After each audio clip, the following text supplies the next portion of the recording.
Unboxing. Bagong libangan. Crayfish unboxing.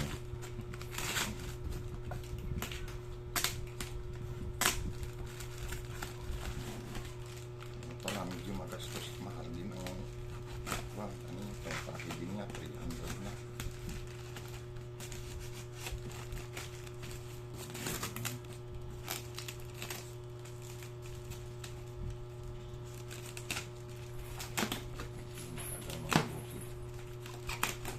Kaya ganda nito ng may tubig pa.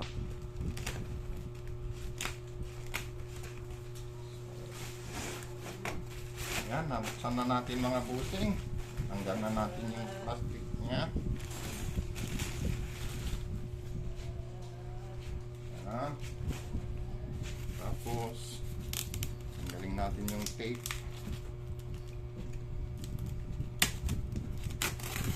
Yan.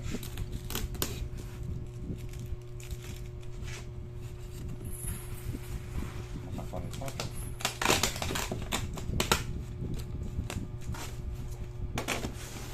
Mayroon pa pala mo. Ayan ang ano niya.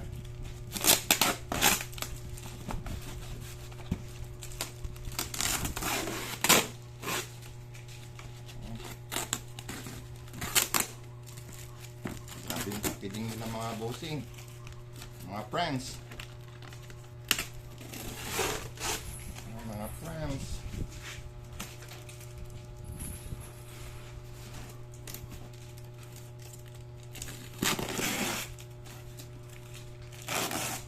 Yan. So, secret. 1, 2, 3. Jaran! Oh, naka-packaging pa, naka-oxygen pa, oh. Oh. Sa akin na lang itong tandang harapan. Okay, sige. Siguro inilagay nila sa sigat. So, bubuksan na natin. Pero may oxygen pa, oh. Yan, sumingaw na yung oxygen.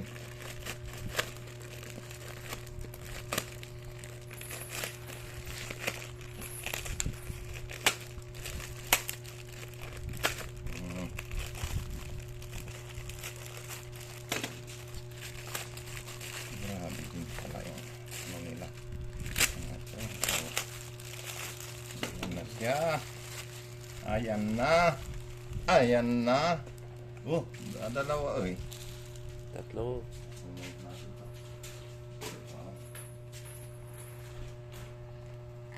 Yan na. 1, 2, 3. At eto na ang ating bagong laruan. Ito ang tinatawag nila crayfish, mga friends. Crayfish. Ayan, oh. Oh, lumalabas na. So, down, ikot ka sa. Ayan, natin dito sa lalagyan natin. Anong tawag nila doon, sir? Saya, ano muna dito? Sa ibabaw? Acclimation. I-acclimate muna natin siya ng mga... Ay, hindi pala. Dapat nakasupot pa ito bago ilagay sa ano-ano. Kasi Hindi ba, eh? Wala, hindi pwede ata, boss. Pag malalagyan ng tubig. Hindi, okay lang. Konti lang. Lagyan nyo na lang sa planggana para hindi mapasukan na mas papasukan pa ng tubig. Hindi ba mapasukan ng tubig. So, dito, papatong na lang muna natin siya dito. Lagyan muna natin ng tubig dyan. Ay, kasi sobrang lamig yung tubig dito sa amin. Para, ganyan muna. Yan. Ah, ganda. Mga ilang minutes yan i-acclimate, boss? Ewan ko kung ilang minutes ang nandun sa kanya. 20 minutes, sabi nila eh. 20 minutes. Kahit mamaya na, hindi naman yan mamamatay siguro. Hindi. Pwede yung kanata takpan para hindi sila makawala. Hindi, ganyan na. Para makasanay na sila sa oxygen. Okay. Okay na?